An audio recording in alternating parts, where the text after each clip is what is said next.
But let's talk about this other issue. Not everyone who comes to America is the same, or has the same utility, or makes the same kind of contribution to America, or is in America's national interest. So I firmly believe that there's a profound difference between the people who came to America when it was a wilderness versus, of course, the slaves who were brought here against their will, obviously different, versus the immigrants who came to America around the turn of the 18th century, late 1800s, early 1900s, which is where my family came in the 1920s from Italy, versus the people who come in the more modern era as asylum seekers or H-1B workers, versus, of course, the extreme end, which is the illegal alien, third world migrant invaders of our nation. These are not the same peoples. They don't bring the same values. They don't add the same value to this great American experiment. The two most, I would say, I'm going to set the slaves apart because they're just so different. They were brought here against their will. You could do a whole show on that for sure. But let's just talk about what I would call the two most creditable groups of people who helped build America. The settlers and the immigrants. Those are two different things. The settlers being the people who came to this continent before we were America, the 1500s, 1600s, 1700s, and the people who were here in the immediate aftermath of that. I'll call them the settlers or the pioneers. And the people who came 200 years later, around 1900, the immigrants, how my family got here. These are completely different kinds of people. Completely different kinds of people. The pioneers, the settlers in America, tore this nation with their bare hands out of a treacherous and dangerous and unknown wilderness of violent wildness. Many of them dying horrifically in the process. From Indians, from accidents, from disease, from bad luck. They came to a wilderness. No one knew what was out there. And what they did know was bad. Was bad. And they came anyway. In their wagons, with their wives and their children, and went into nothingness, wildness, and created civilization out of that. They created civilization. And not every nation did that. I know Mexico likes to talk about the South and Central Americans like to talk about how, Texas is Mexico, California was Mexico. The reason that Spain and then Mexico sold all that land to America was because they had failed to develop it. They had no one there. The Mexicans and Spanish did not do what America later did not send their populations into that wilderness to turn the wilderness into civilization. America did that. Our pioneers, our settlers did that. That's very different than the immigrants who came later. Again, my family, the immigrants who came in the late 1800s, early 1900s, they did great work. My family came and dug ditches. They literally dug canals throughout New York State. They did manual labor. They did great work, but they were not settling or pioneering a wilderness.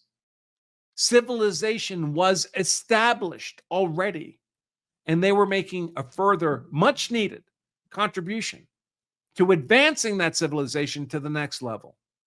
But that's different than entering a wilderness and turning it into civilization in the first place. Pacifying that wilderness, going into the unknown.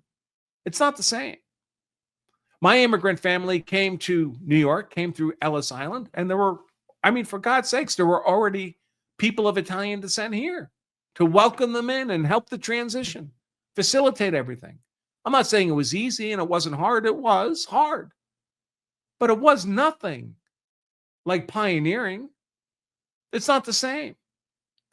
Now, I would put those two on the far end of the spectrum of value-added contributions to America. But the pioneers and settlers are head and shoulders above everybody else. The immigrants did valuable work. And then we get to the more modern era.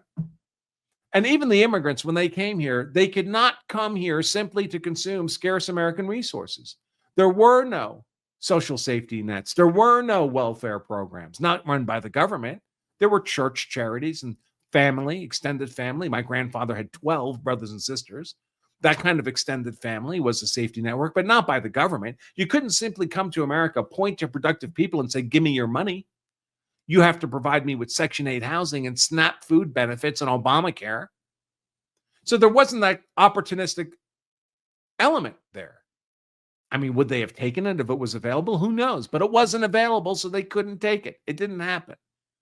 But today they get all of that.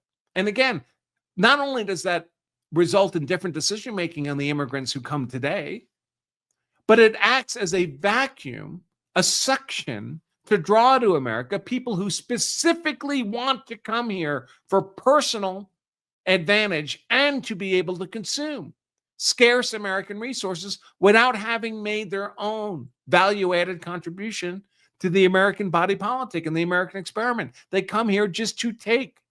They come here to establish their own cultural enclaves, their own little Islamic cities in Texas, the Sharia cities, or the Somalian cities that Omar is elected from. They're not here to contribute to America. They're here to exploit America for their own cultural and personal advantage. My immigrant ancestors didn't have the opportunity to do that. I mean, you had a little Italy, of course. You go out to Missouri, you'll find these little, kind of, a lot of the restaurants will be great German restaurants. Lots of towns have a Chinatown, but those are very minimalistic cultural affectations. My ancestors didn't come and set up a separate Italian city and apply Italian law like the Muslims are trying to do with their Sharia cities in Texas. So very different. And then, of course, we have the illegal migrant invaders, which are simply an invading army and should be ejected from the United States by any means necessary, including trebuchet. Send them back to their own nations. If they're that great, they can fix their home nations, which certainly desperately need it. So when we think of immigrants, the left likes to just blend all these together. Settlers, turn of the century immigrants, current economic immigrants, illegal invaders. They'll point to the Statue of Liberty and say, send us your huddled masses. These are not the same groups. It's not the same era. Today, America does not need the vast human labor that my immigrant ancestors brought to America, digging canals in upstate New York. America doesn't need that anymore. It's a different era. So both America's needs and the nature of the quote-unquote immigrants themselves has fundamentally changed in a way that's not consistent any longer, in my view, with America's national interest. Thanks for watching this highlight segment of our full-length Law of Self-Defense live stream. If you enjoyed this content, make sure to give us a like and subscribe for more expert analysis on politics, law, and how to be hard to convict. And to watch the full-length episode of this show, just click right here. Stay safe.